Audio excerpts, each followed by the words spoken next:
Good afternoon, Daily Family. So today is going to be a sit-down video. This is my breastfeeding video, what I've promised to do for quite some time now. Today I have my notes here about what I'll be talking about because I want to make sure that I cover everything that I feel should be in a breastfeeding video, but then again, I'll probably miss something. So at the end of the video, if I haven't covered anything that you wanted me to talk about, please leave it in the comments below and maybe I will do a follow-on video to this one. This is what has worked for me with my son Grayson and what is currently working for me with my daughter Emerson. The things that I will be covering in this video include, and I'm going to be reading from my list here, when my milk came in, the different holds, nipple care, engorgement, because it happens to the best of us, things that I have done to promote a healthy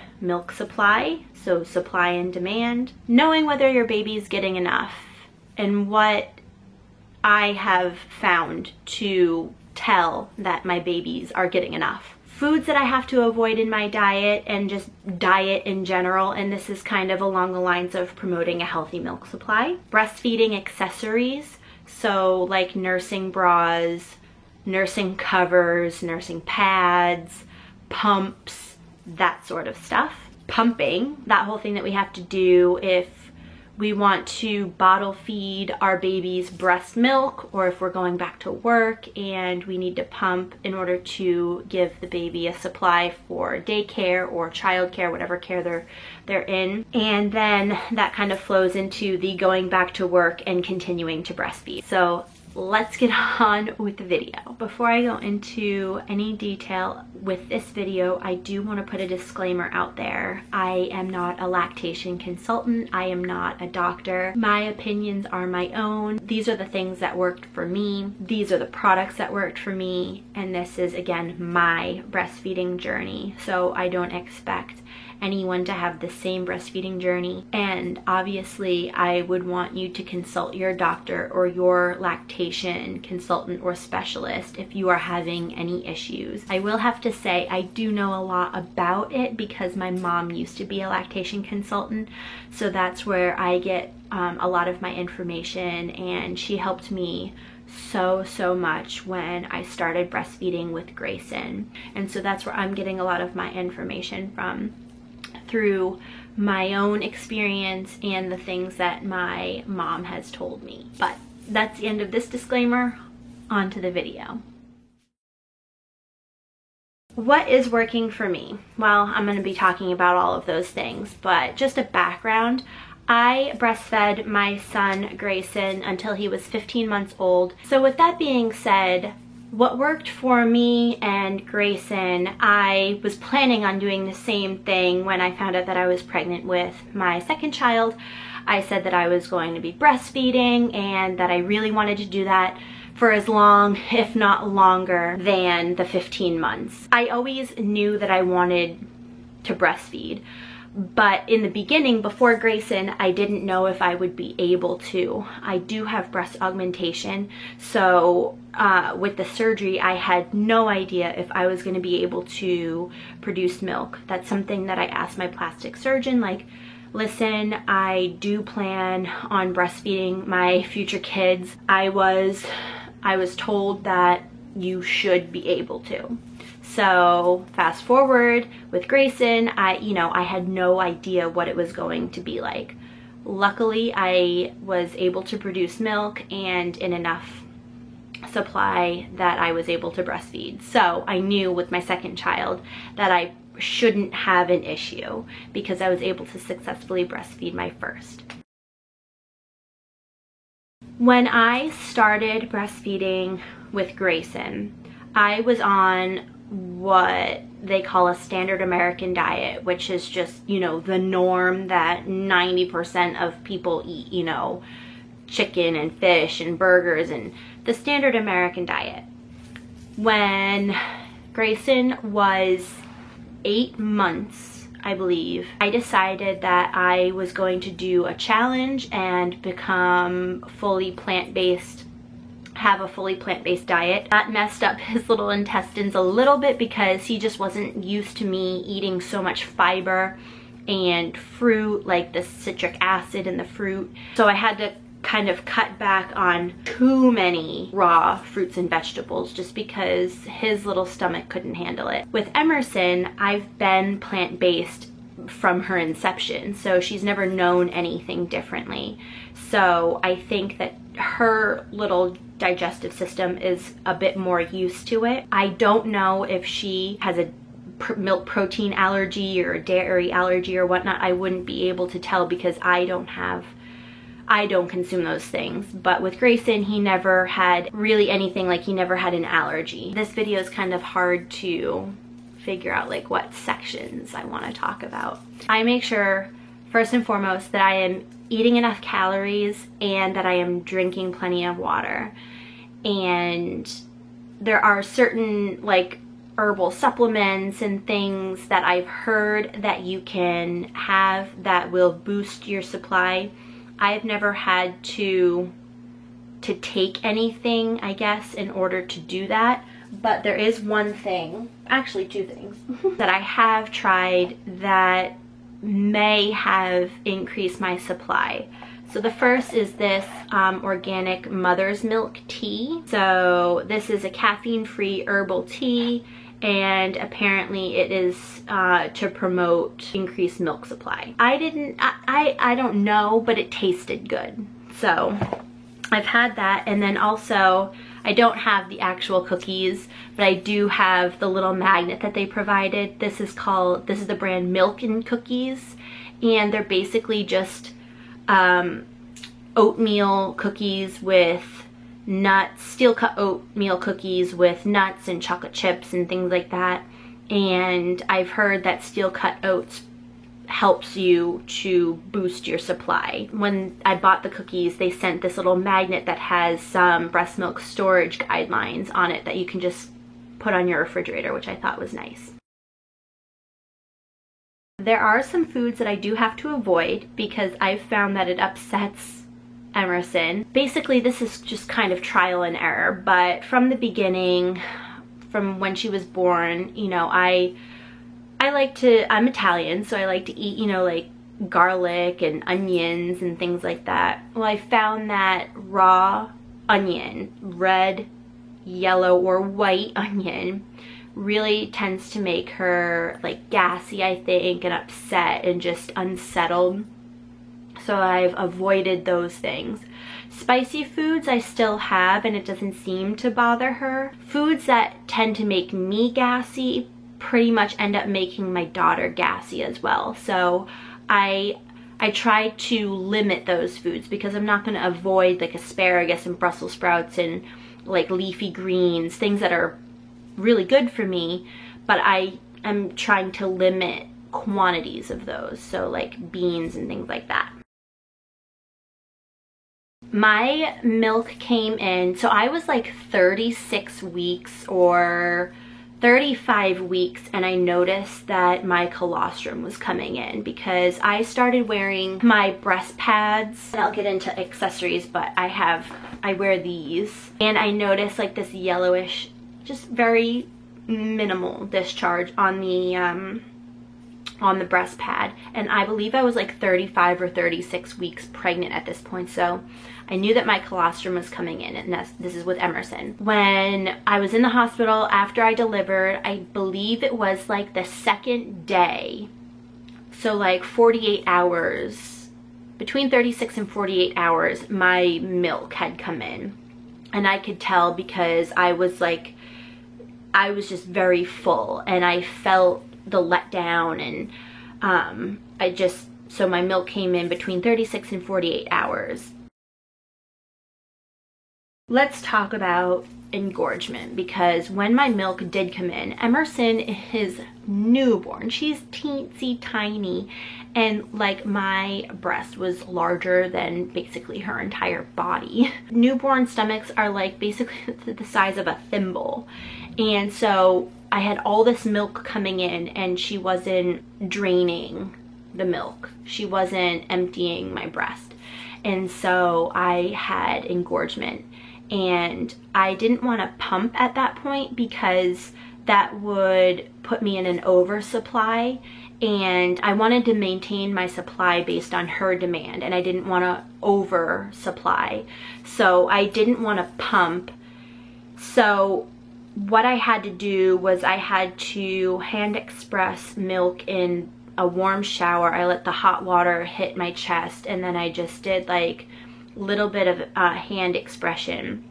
And then also I wore a very tight nursing sports bra, and then I put cold cabbage leaves on. I know that sounds crazy, but it does work. So there's an enzyme in the leaf of the cabbage, and when it makes contact with your skin, it actually stimulates, dries up the milk glands. So if you want to still breastfeed but you want to help with engorgement, you need to really find a balance between how often you do the cabbage leaves, because you don't want to dry up your milk completely. So when I was like really engorged and they were hot and they were hard, I didn't want to get mastitis, so I did the cabbage leaves and the hand expression. I did the cabbage leaves maybe twice in 24 hours. And you don't want to put the cabbage leaf on your nipple or like your areola. You want to put it like on the actual skin. So I did a big leaf, cold leaf on the top and on the bottom. You can't see, but that's like how I had it laid. And then you basically just wait until they wilt a little bit. So like 30 minutes I had them on, and oh my gosh, I felt so much better after that. It's amazing. So if you want to Google like cabbage leaves, Google it. It's amazing, and it really does help with engorgement. It helped with mine. Nipple care. The first couple weeks are really rough when you are breastfeeding, because your nipple is just not used to that type of, and I'm going to call it trauma. So you get cracked nipples, they get really sore, and if your baby is latched properly, a few seconds after they latch, it should not be painful. But that initial latch, time and time again throughout the first week or so, is very painful. So what has worked for me in terms of nipple care is a nipple balm. Like, I highly recommend a nipple balm, and I use one that's organic, that does not need to be wiped off, because I feel like wiping off a nipple balm kind of defeats the whole purpose, because I feel like the act of wiping it off would be super painful and kind of a pain in the butt. I feel like you'd have to wipe it off every time they need to feed. I have the Boobies Organic Nipple Balm, and you do not need to wipe this off. I love this stuff. And so after every feed, I would let my nipples air dry. So if you have like really sore nipples, you can express a little bit of your milk out onto your own nipple and then let them air dry. And then after you've let them air dry for, you know, 10 minutes or so, then I would go and put the nipple balm on, and then I would put the girls away. That is what helped heal my nipples the fastest, is I think definitely like expressing some of your own milk out onto your nipple and letting it air dry. That is for sure like the biggest piece of advice I can give. And then the nipple balm. So it took maybe about a week or so for my nipples to not need the nipple balm anymore and not need to be air dried or anything. But you always want to make sure that the latch is good. It should not be painful when the baby is latched properly. So yeah, making sure that the latch is good and that they're stimulating your milk production and that they're drinking and sucking properly. So that brings me on to the different holds that you can do. So I remember Grayson being super fussy, and he had a favorite side. Like, he favored the right side, and he never wanted to eat off the left side. And I didn't understand why until I actually started pumping, and it's because I had so much more milk in the left side, and my letdown was stronger. So basically it would like choke him, like the milk would come rushing out and it would choke him. So he just did not like eating on that particular side. I think the milk came out too fast for him. So I had to do a different type of hold with him on that side for him to want to eat on that side. So there are different types of holds that sometimes I have to do with Emerson too, but generally she's a better eater than Grayson. She tends to be less fussy. I will do a demonstration with maybe Yoda.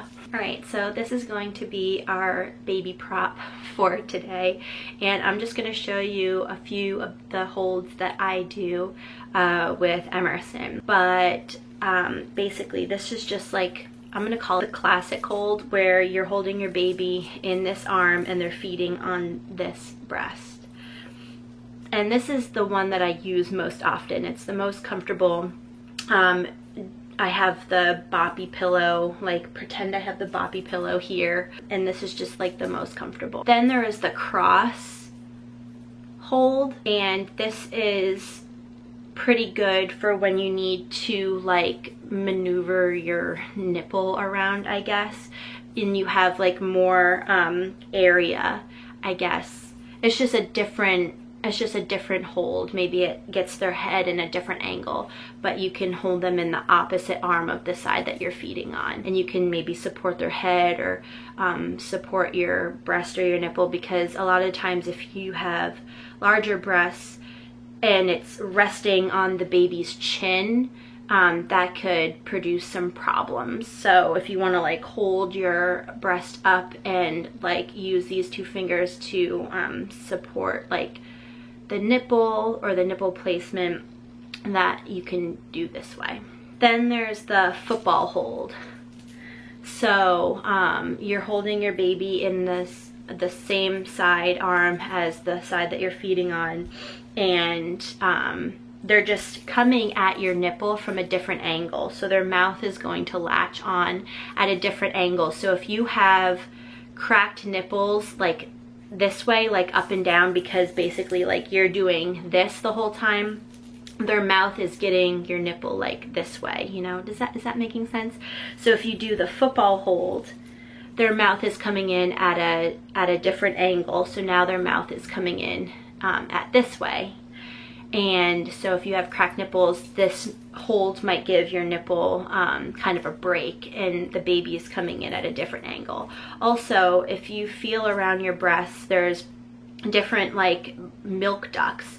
So if you're feeling engorged or something and you have like lumps here where the milk isn't being expressed often or whatever, and you want to get this, so just trying a different position with your baby might help express like that particular area. Then there is the side lay, which is exactly how it sounds. You want to do this when you're fully alert and awake. You don't want to do this like in bed when you're tired, because you could fall asleep and then the baby is right at your side, and like unfortunately you could suffocate your baby. So you want to do this when you're fully awake. Okay, so then you have your baby just like right here, and this is like very comfortable. The baby, like at least Emerson, tends to fall asleep pretty quickly in this sort of position because I feel like it's the most comfortable. And it's nice if you're doing it on a bed and they're like newborn, or you have like a DockATot or something where like once they're done you can just let them sleep where they are and you can peacefully tiptoe away. So those are the different holds that I have done with Emerson, but again, this is the classic one. And sometimes I use the boppy pillow, sometimes I don't. It just depends on if it's next to me or not, honestly, quite honestly. But you can use like any pillow, like take this pillow for instance, just put this in your lap, you know, here, and it just gives your arm something to rest on, so that way the whole weight of the baby isn't just on you and on your arm. And with each hold, again, you want to make sure that the baby's lips are like flanged outward, like duck face, and that when they're sucking, it's not painful to you. And you want to listen for, I guess it's like, it's described as a ka sound, and you want to make sure that you're hearing them swallow, which means that they're getting milk. You don't want to hear like coughing or sucking in air or like delatching or anything like that. I know that when Emerson delatches a bunch, she starts to get frustrated and then she doesn't want to eat at all. So just getting like a proper latch and maintaining that latch is really good for her in making sure that our feeds kind of last a while and making sure that she's emptying a breast. How I rotate my breasts so that they are even. So say I start on the right and breastfeed on that side for say like 10-15 minutes. If she's starting to fall asleep, I know that she hasn't had enough yet. I want to try and offer her the other side, so I will kind of make her uncomfortable and get her awake if she's falling asleep. So what you can do if they're swaddled or if they have like a onesie, maybe unswaddle them or take them out of the onesie, make them a little bit cooler, so that makes them a little bit more uncomfortable, and if they're cooler they'll tend to stay awake more. At least it's what I've found with Emerson. If she's still kind of falling asleep, because in the beginning, I tell you what, she was the most difficult baby to keep awake when feeding. She would fall asleep the second she like latched on. So their feet are very, very sensitive. So I would actually just kind of lightly flick the bottom of her feet. Like, so I'm holding her like this and I'm like flicking her foot to make her stay awake. Another thing that you can do is like lightly blow on their body to get that cool air, to give them a little jolt awake. A cool cloth on their legs or something is what I've done before. So just kind of making them a little uncomfortable so that they stay awake enough to get a full feed. Now, if she's done about 10 to 15 minutes and she's had good sucking and I'm hearing that she's swallowing milk and this breast feels like it's emptying, then I always try to offer the second or the other side, the second breast. More than maybe 99% of the time, she will for sure have had enough and she'll fall asleep on this side, and that's when I say, okay, like she's done with the feeding. Keep in mind now, the entire time that I'm doing this, like every 5 minutes or so, I'm taking her off and I'm burping her, because I've found that if I wait till the end when she's done with the side to burp, if she has a little air bubble that she got in the beginning and that comes up, basically all the milk sitting on top of that air bubble comes up with it, and then she ends up like, oh, it's like a waterfall of like, it looks like, oh, you just spit up everything you just ate type of situation. So I try to avoid that by burping her often. To get her off like a really good latch, if she's latched on and you just try to like take their head, like their mouth off like straight out, it's gonna cause a lot of trauma to your nipple. So what you want to do is you want to try and like pull their mouth while pressing your nipple out of the way. I hope this is making sense. Basically, you want to break the suction before you like take their mouth off your nipple, because then like if you just rip it straight out, they have a really good suck. Like that could cause a lot of trauma to your nipple and just make you even more sore. So you want to like kind of like break the suction. I like to just take my finger on the side of their mouth, and once you break that seal, then you can take them off without like ripping your nipple off. That's what I do when I do a breastfeeding session. The next time I want to feed her, I will start on the same side that I left off on. So it helps to promote like healthy milk production in both breasts, and also helps to ensure that they're getting the foremilk and the hind milk. This is like a lot of stuff. I didn't think that I was gonna go into like this much detail, but the foremilk is like the really watery, sugary milk at the front, and then the hind milk, obviously, it like, you have to get through the sugary, watery foremilk first to get to the hind milk, is like the really fatty, nutrient dense milk. And they need both. But if they are constantly just getting the foremilk, the really sugary, watery milk, then that can cause them a lot of gas. And if they have like really green, foamy poop for breastfed babies, that means that while they're getting milk, they may just be getting the foremilk. And if their poop is like really yellow and seedy, kind of looks like little seeds in it, then that means they're getting like the really nutrient dense, fatty hind milk. So you want them to have both. So by me starting on the side that I left off on ensures that they are emptying the breast completely and getting both the foremilk and the hind milk. And also makes me even, and also promotes like good milk supply on both sides. I fed her pretty much on demand, and if she didn't want, like on demand, but ensuring that I fed her like every 2.5 to 3 hours. I didn't feed her any sooner than 2 hours. 2 hours was like the least amount of time that I wanted in between each feeding, because I wanted to ensure that my breasts were able to replenish their milk supply. I wanted to ensure that she was going to get on like a healthy breastfeeding schedule. I didn't want her to use me as a pacifier, so I would make sure that she'd get a good feed, and that if she still wanted to suck on something, that I would give her a binky.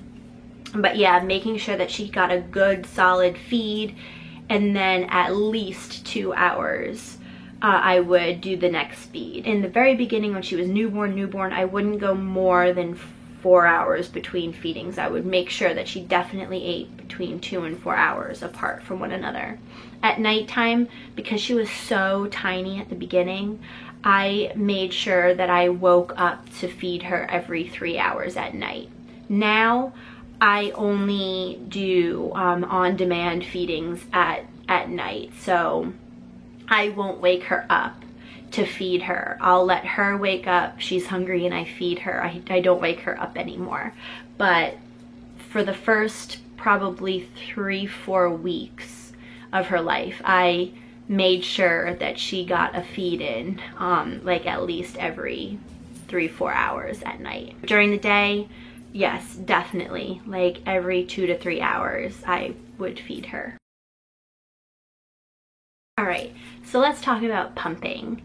Where does pumping come in this whole thing? Because there's already like a lot going on. I wanted to introduce pumping to build up a supply for bottles, because I will be going, shedding. So I'm going back to work when she is 3.5 months old. I need to stockpile some milk for her because I want to send her to daycare with breast milk.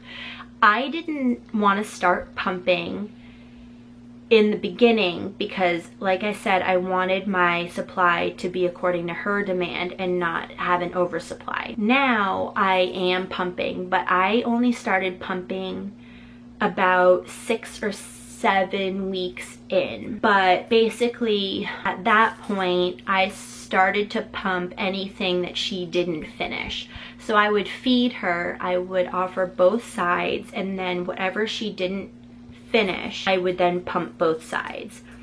And it would be maybe 1 ounce, 2 ounces, sometimes I got 3 or 4, but it was just depending. And I didn't do it every feeding session. I would just do it when it was convenient for me. Like if she went down for a nap easily and I could pump, that's what I would do. Yeah, you just have to listen to your body, and this is how I am doing it. So that's how I've been gradually building up my storage of breast milk in the freezer for when she goes back to daycare. I think I have about 40 ounces. When she does go to daycare, I will be pumping during the day at work. And so I'll have, you know, all of those pump sessions and all of that milk. The days that I'm gonna be pumping at work are gonna be the bulk of the supply of what she uses for daycare.